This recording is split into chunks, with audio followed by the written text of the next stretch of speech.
Good morning students. Welcome to new session of class 11 in accountancy.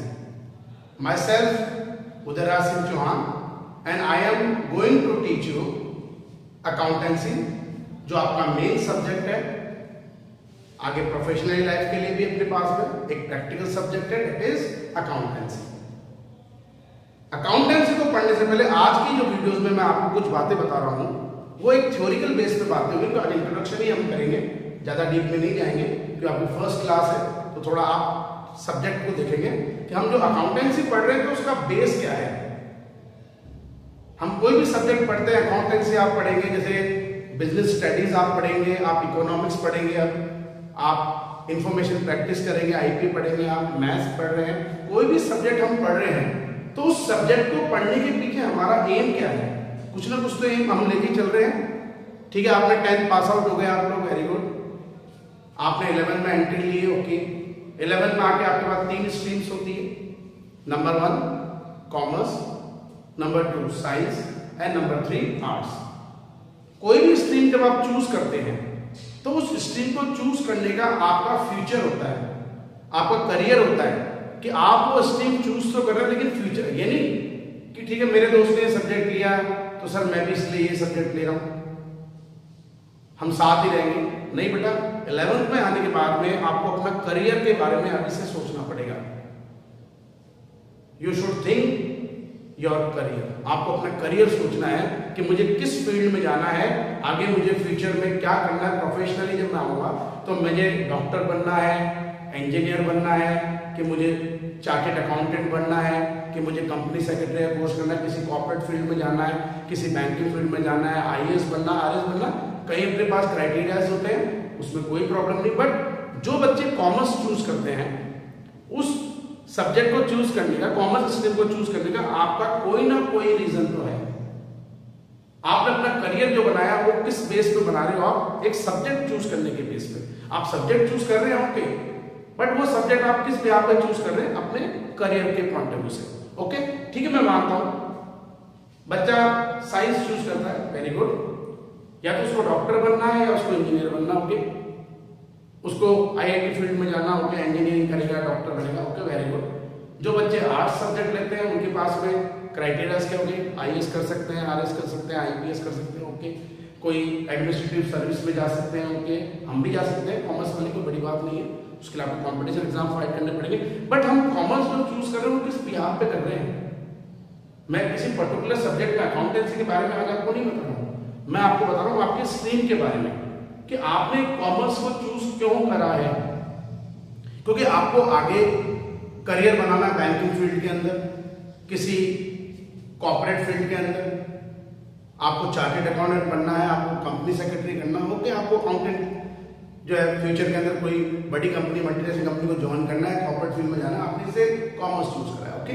अब main बात क्या है, अगर मैं कॉमर्स के पॉइंट ऑफ व्यू से चलता हूं तो जनरली हम तो हिंदी इंग्लिश आप लोग पढ़ रहे हैं, वेरी गुड, बहुत अच्छी बात है, वो आपका एक सब्जेक्ट होगा, कंपल्सरी आप पढ़ रहे हैं। ऑप्शनल सब्जेक्ट की अगर हम बात करते हैं उसमें नंबर 1 लेते हैं अकाउंटेंसी, जिसको मैं आप लोगों को पढ़ाऊंगा, ठीक है। थ्योरिकल सब्जेक्ट भी है लेकिन मैक्सिमम पार्ट हम अकाउंटेंसी में पढ़ेंगे प्रैक्टिकली। लेकिन उस प्रैक्टिकल पार्ट को क्लियर करने के लिए हमें थ्योरिकल पार्ट को लेना पड़ेगा, क्योंकि एक रीजन होता है बेटा इसका। आप एक प्रैक्टिकल में एग्जांपल लो कि हम अकाउंटेंसी पढ़ेंगे, हम प्रैक्टिकली चलेंगे। मैं आपको कई एग्जांपल्स आगे भी देता रहूंगा इस चीज को लेकर। फॉर एग्जांपल, आज कोई भी पेड़ आप देखते हैं बहुत बड़ा बन जाता है, हरा भरा होता है, लेकिन उसकी जड़ तो जमीन के अंदर ही होती है। जब तक वो रूट मजबूत नहीं हुई तो वो पेड़ कैसे बन गया? इतना बड़ा पेड़ ऐसे थोड़ी बन जाएगा, उसकी रूट जमीन में बहुत अच्छी तरह पकड़ कर रखी है, ग्रिप बहुत अच्छी बना रखी है, तब वो इतना हरा भरा होता है। तो वही कंडीशन बेटा अकाउंटेंसी के अंदर भी है। अकाउंटेंसी वैसे अगर मैं बोलता हूं it is a pure practical subject. ये आपका एक प्रैक्टिकल सब्जेक्ट है। एक मान लीजिए आज की जो अपन क्लास ले रहे हैं, फर्स्ट क्लास है, वो काउंसलिंग के बेस पर मैं आपके ले रहा हूं, ओके। क्यों पढ़ने के लिए हमारे पास टाइम रहेगा, कोई बड़ी बात नहीं, लेकिन एक करियर के पॉइंट ऑफ व्यू से हम आपको एक चीज बता रहे, काउंसलिंग कर रहे हैं हम आपकी, हम यही मान के चलेंगे कि अकाउंटेंसी एक प्योर प्रैक्टिकल सब्जेक्ट होता है, बट ये भी डिपेंड करता है, ये भी किस पे टिका हुआ होता है, इसकी बेस होती है थ्योरीज। विदाउट थ्योरीज हम प्रैक्टिकल नहीं कर सकते हैं। ओके, इसका मैंने अभी एग्जांपल आपको पेड़ का लिया था। जब तक जड़ मजबूत नहीं होगी पेड़ नहीं बन सकता है। आपकी जब तक ग्रिप अच्छी नहीं होगी, जब तक आप बेस अच्छा तरीके से अपना क्लियर नहीं करेंगे, बेसमेंट थ्योरीज क्लियर नहीं करेंगे, आप प्रैक्टिकल अटेम्प्ट नहीं कर सकते हैं। ओके, तो एक छोटी सी बात हमने समझी है, सर अकाउंटेंसी के अंदर प्रैक्टिकल तो हम कर रहे हैं, बट इसमें थ्योरिकल पार्ट का भी बहुत इंपॉर्टेंट रोल रह के चलेगा। क्लियर है? अब दूसरी चीज, अकाउंटेंसी लेने के बाद में मैं सब्जेक्ट की अगर बात करता हूं तो हमारा पहला सब्जेक्ट जो ऑप्शनल चलेगा that is accountancy. Number 2 business studies, जो थ्योरिकल सब्जेक्ट अपने पास चलेगा। नंबर 3 आपके पास चॉइस है, आप इकोनॉमिक्स ले सकते हैं, आप आईपी ले सकते हैं, आप मैथ्स ले सकते हैं। ओके, जो भी आप चाहें वो आपकी चॉइस पे, लेकिन हम ऑप्शनल सब्जेक्ट 2 को जरूर पढ़ रहे हैं, अकाउंटेंसी एंड बिजनेस स्टडीज। ठीक है, हम ज्यादा टाइम वेस्ट करते हुए नहीं, ठीक है, आप अपना ये तो अपन जब रेगुलर क्लास अपनी चलती रहेगी, मैं आपको बार बार आपके करियर के बारे में आपको काउंसलिंग आपकी करता रहूंगा, ताकि अपने आप करियर के लेकर हमेशा अटेंशन देके चले, कोई प्रॉब्लम नहीं है। बट अगर मैं अकाउंटेंसी की बात करूं, थोड़ा सा अपन प्रैक्टिकल पार्ट में आते हैं। हम अगर अकाउंटेंसी की बात करेंगे, what is the meaning bye accountancy? ये एंटायर बॉडी, ये तो मैं सब आपको नोट्स जब आपको मैं लिखवाऊंगा, समझाऊंगा, आपको कॉपी कराएंगे नोट्स की, आपकी बुक्स में भी दे रखा है, उसमें आप और क्लियर करोगे। अकाउंटेंसी एक एंटायर बॉडी होती है जिसमें theoretical form as well as practical form का इन्वॉल्वमेंट होता है। अकाउंटेंसी ये मान लीजिए लाइब्रेरी हो गई आपके लिए, जैसे कि लाइब्रेरी के अंदर इतनी सारी बुक्स होती है, लेकिन वो लाइब्रेरी रखती है बुक्स, वो एक बॉडी हो गई उनकी कि हर तरह की फैसिलिटीज आपको वहां मिलेगी, साइंस कॉमर्स आर्ट्स के। ओके, तो अकाउंटेंसी में क्या होता है, हमारे पास में एक एंटायर बॉडी है जिसमें हम प्रैक्टिकल जो हमारे ट्रांजेक्शंस होते हैं, प्रैक्टिकल जो पार्ट होता है अकाउंट्स का, उसके एक एंटायर बॉडी जिसमें थ्योरिकल पॉइंट भी चलता रहेगा, अपना थ्योरिकल भी पार्ट इन्वॉल्व होगा as well as practical. Okay, एक नॉर्मल वे में अपन लेके चल रहे हैं वो चीज है। बट अब सबसे इंपॉर्टेंट चीज अब हम चलेंगे, मैंने चैप्टर नेम भी डाल रखा है यहाँ पे, चैप्टर नंबर 1, ये तो बीच में आपको और एक्सप्लेन करता हूँ। Meaning and objective of accounting. हम 3 वर्ड यूज करते हैं, accountancy, accounting and accounts. 3A होते हैं ये, अकाउंटेंसी, अकाउंटिंग एंड अकाउंट्स। ये जब धीरे धीरे आप आगे जब सर अपने हम कोर्स को आगे धीरे धीरे आप जब बढ़ाते रहेंगे, आपको और क्लियर होता रहेगा, उसमें कोई प्रॉब्लम नहीं है। But today we are going to discuss about what is the meaning and objective of accounting. But before discussing this हम एक मेन चीज में आते हैं, वो अपने पास मेन चीज होती है need of accounting. Need of, इसको भी मैं अभी एग्जांपल से बताऊंगा।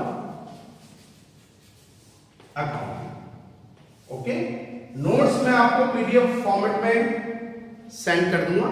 आप जितने भी नोट्स मैं आपको सेंड करूं पीडीएफ फॉर्म में, आप लोग उसको A4 साइज कॉपी बनाएंगे, फेयर वर्क आपको करोगे। जो भी पीडीएफ फॉर्म में आपके पास नोट्स आते हैं, प्रैक्टिकल क्वेश्चंस आते हैं, न्यूमेरिकल क्वेश्चंस आते हैं, थ्योरीज आती है, उसको आप प्रॉपर्ली राइट डाउन करेंगे, हम उसको चेक करेंगे ताकि क्लियर हो जाए। लेकिन मैं अभी भी एक चीज आपको बता रहा हूं, आपके फ्यूचर के लिए भी 11th क्लास हमारा बेस होता है। इंपॉर्टेंट क्लास सबसे बड़ी होती है 11th क्लास। हम ये सोच के चलते हैं यार 10th तो मैंने पास आउट कर दी, बोर्ड एग्जामिनेशन दिया है, तो थोड़ा रिलैक्स हो जाते हैं, अब हम 12th पे ध्यान देंगे, 12th बोर्ड क्लास है।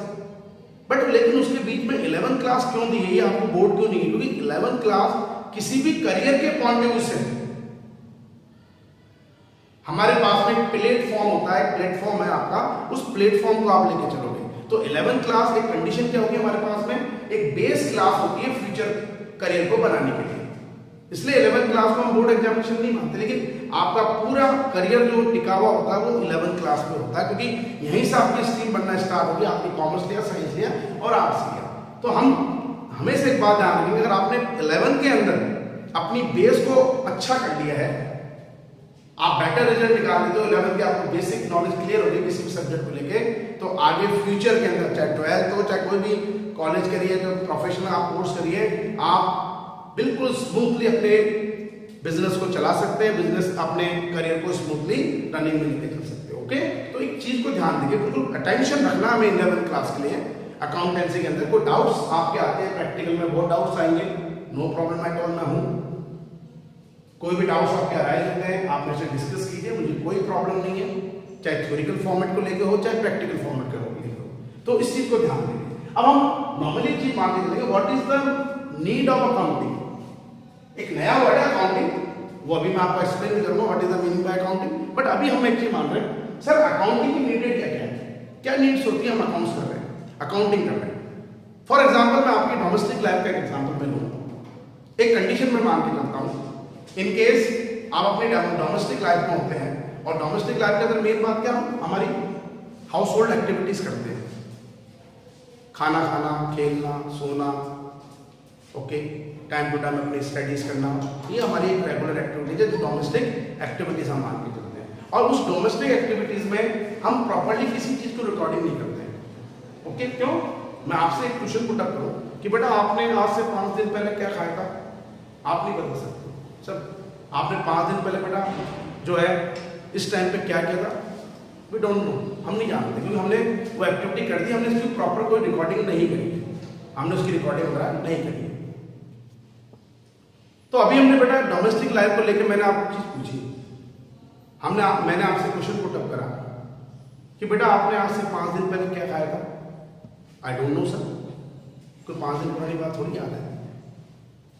तो हम अपनी जब डोमेस्टिक एक्टिविटी को, ध्यान से मेरी बात सुनना, हम जब हमारी हाउस होल्ड एक्टिविटीज को या डोमेस्टिक एक्टिविटीज को हम जब ऑपरेट करते हैं, तो उस ऑपरेशन के अंदर हमें we don't need to want properly accounts should be maintain. हमें कोई नीडेड नहीं है कि हमें कोई प्रॉपरली अकाउंट मेंटेन करके चलना है, हमें उसकी कोई रिकॉर्डिंग करनी है, हमें उसकी कोई प्रैक्टिकल एंट्री करनी है। आप ये भी समझोगे कि प्रैक्टिकल में कोई भी उसकी रिकॉर्डिंग इंप्लीमेंट उसको प्रैक्टिकल नहीं कर रहा हूँ, ओके, खाया पिया ठीक है, बराबर हो गया।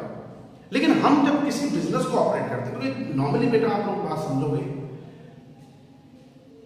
हम लोग जनरली 2 तरह की जिंदगी जीते हैं। हम अपनी लाइफ को 2 तरीके से स्पेंड करते हैं, number 1 domestic life and number 2 professional life. Okay, number 1 domestic life and other one is professional life और बिजनेस लाइफ। मैं मेरा एग्जांपल लूं, ठीक है, मैं स्कूल में आपको पढ़ा रहा हूं, आ रहा हूं, ठीक है, उसके बाद मैं घर जाऊंगा, मेरी डोमेस्टिक लाइफ स्टार्ट होगी। लेकिन जब मैं सुबह तैयार होकर यहाँ पे वेल ड्रेस होकर जब स्कूल आ रहा हूँ, तो मेरी प्रोफेशनली लाइफ या मेरी बिजनेस लाइफ स्टार्ट होगी। ऐसे अपन भी करते हैं, आप लोग जब तक घर पे रहते हैं तो आपकी वो डोमेस्टिक लाइफ है, लेकिन जब आप स्कूल में आ जाएंगे 8 to 2:30 तक, वो आपकी स्कूलिंग लाइफ है, जिसमें आपको प्रॉपर डिसिप्लिन मेंटेन करना पड़ेगा, लेक्चर आपको लेने पड़ेंगे, ठीक है, आपके पीरियड्स आएंगे आपके पास, ठीक है, आपके जो लेक्चर देने हैं टीचर है, आप उसको प्रॉपर्ली सुन रहे हो, अटेंशन आपका रख रहे हो, ओके। घर में आप जा रहे हैं, ठीक है, खा रहे हैं, खेल रहे हुए हैं, वो हमारी अलग बात होती है। तो हम कहने का मतलब क्या मानते हैं कि हम 2 तरह की अपनी लाइफ को स्पेंड करते हैं, number 1 is domestic life and other one is professional life और business life. But we can't need to properly maintain our domestic life records. आपने अपने डोमेस्टिक लाइफ की जो एक्टिविटीज होती है उसको प्रॉपरली रिकॉर्ड नहीं करा है, क्योंकि उसकी नीडेड मुझे भी नहीं। मैं मानो मैं वहां अकाउंट का टीचर ही हूँ, लेकिन मैं अपनी डोमेस्टिक लाइफ में थोड़ी ना कोई अकाउंटिंग फॉर्म शो कर रहा हूँ।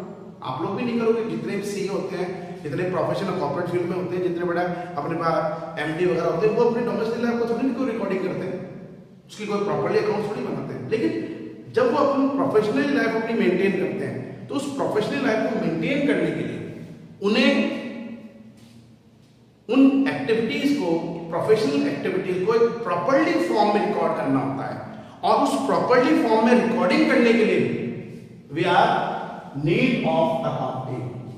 जो हमारा टॉपिक आना है वो ये आना है कि हम हमारी प्रोफेशनल लाइफ को जब मेंटेन करते हैं, तो प्रोफेशनल लाइफ में हमारी जो एक्टिविटीज होती है, प्रोफेशनली एक्टिविटीज होती है, उसको आपको एक सिस्टमेटिक तरीके से, सिस्टमेटिक मैनर में और प्रॉपरली मैनर में मेंटेन करना होता है। और उस प्रॉपरली मेंटेन करने के लिए we are going to need of accounting.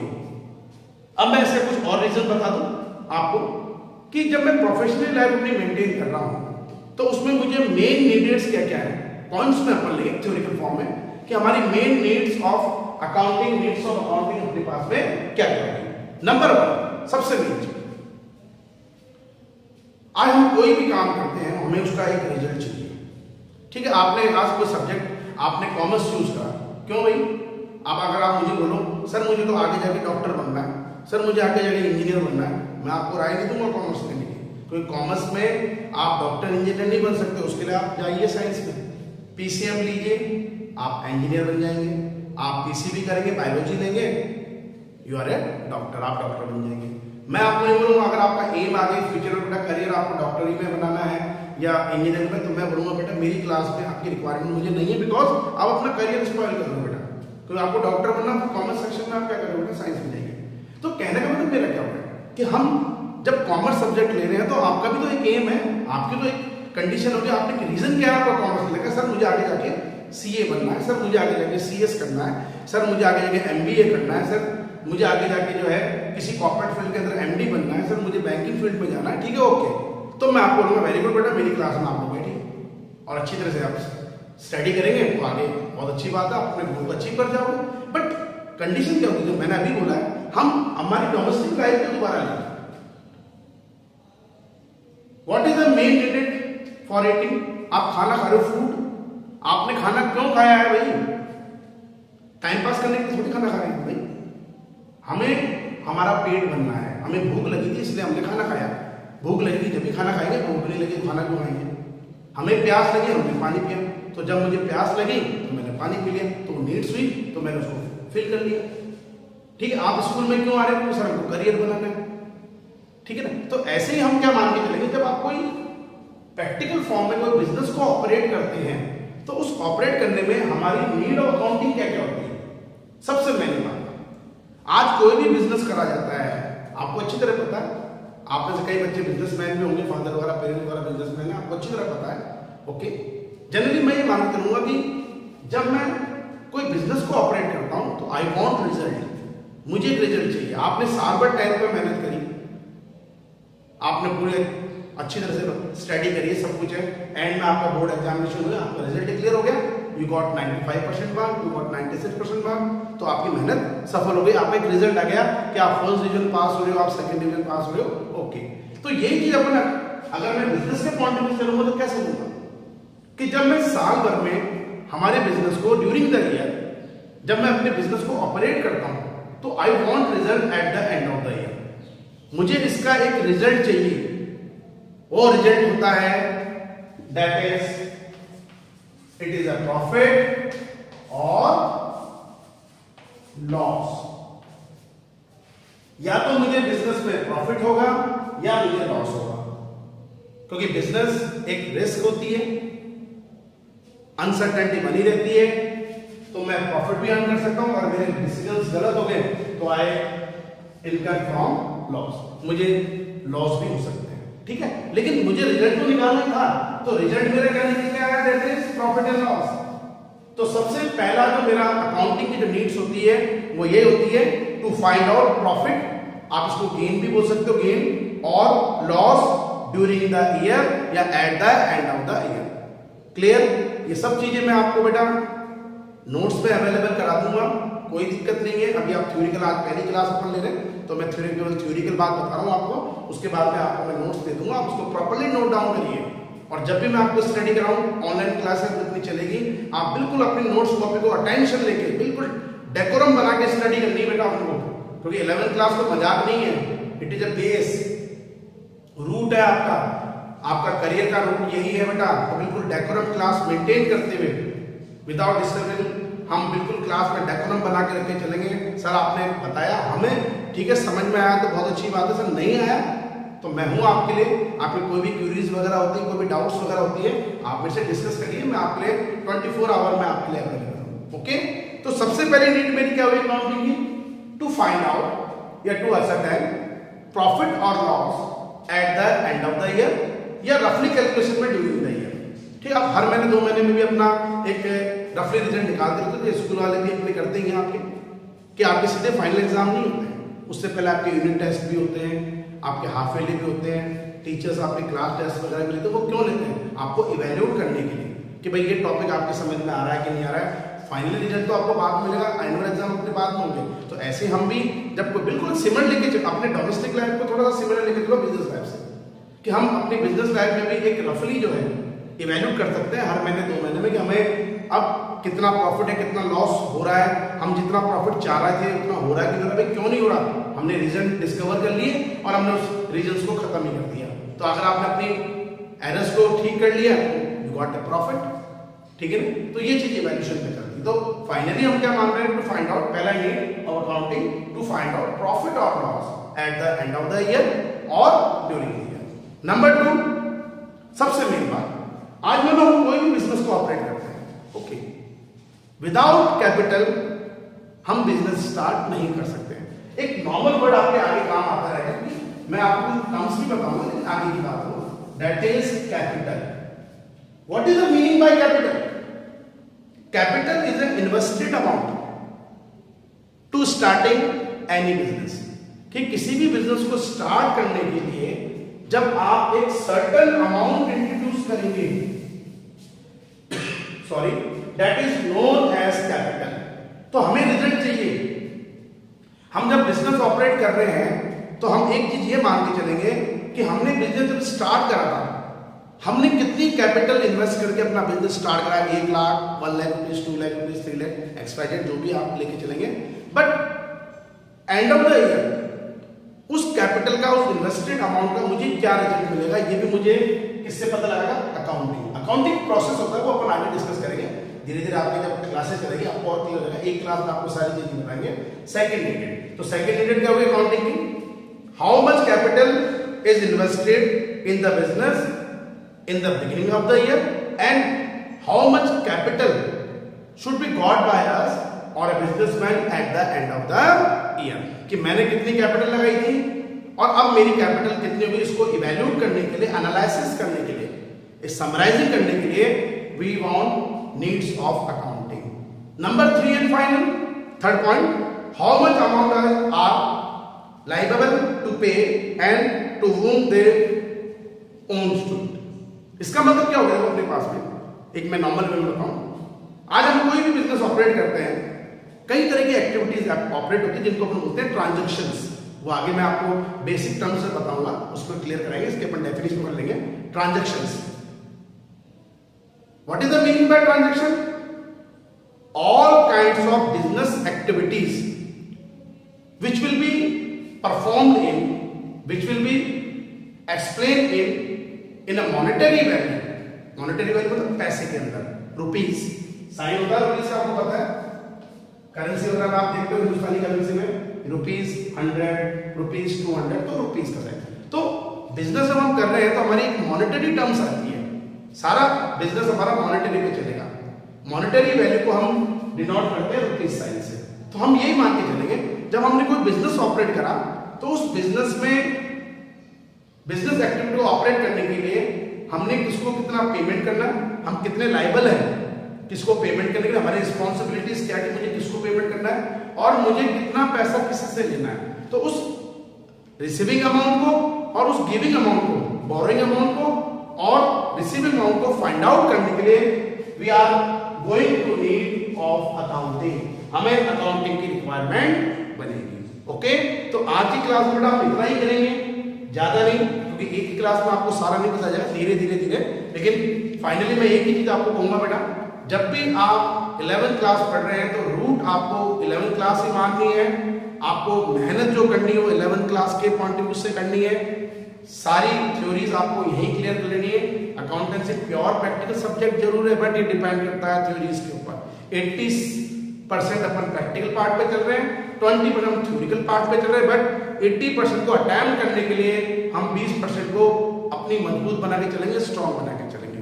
Okay, आज की क्लास में यही ओवर कर रहा हूं। आई होप आपको ये चीज जो मैंने आज बताई है इस वीडियोस में आपको समझ में आ गई। फिर भी अगर कोई डाउट्स होते हैं तो आप मेरे से डिस्कस कर सकते हैं। एक नया सब्जेक्ट है, थोड़ी मेहनत आपको करनी है। 11th क्लास में मेहनत कर लीजिए अपनी 100%।